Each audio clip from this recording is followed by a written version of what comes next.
এই রাজাকাররা যেভাবে মুক্তিযোদ্ধাদের উপর ঝাঁপিয়ে পড়েছিল, পাকিস্তানি হানাদার বাহিনীরা যেভাবে মুক্তিযোদ্ধাদের উপর ঝাঁপিয়ে পড়েছিল, ঠিকই তারই একটি প্রেতাত্মা এখন বাংলাদেশের গণতন্ত্রের মধ্যে ঝাঁপিয়ে পড়ছে।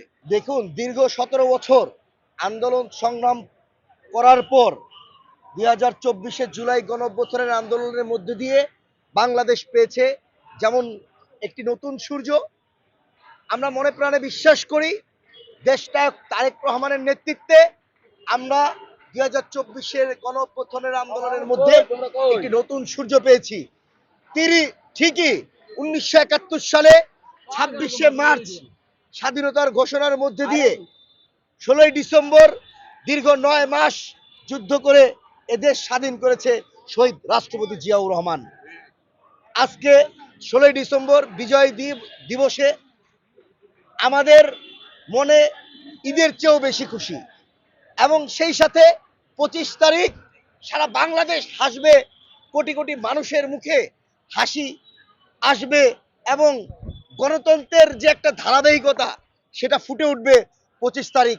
মানুষ একটু স্বস্তিতে নিঃশ্বাস ফেলবে 25 তারিখ।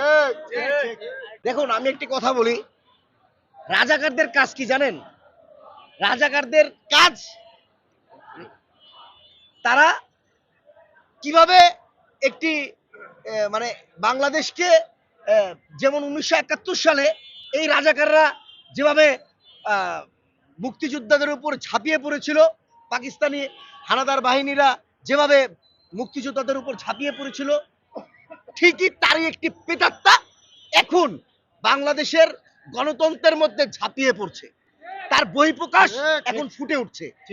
আপনারা এখন বিভিন্ন সংগঠন, বিভিন্ন নামে, বিভিন্ন কাজে কর্মে দেখবেন অনেক কিছুই দেখাচ্ছে ভূতের মুখে রাম রাম, কিন্তু তাদেরকে বাংলার জনগণ 1971 সালে নকআউট করে দিয়েছে বাংলাদেশ।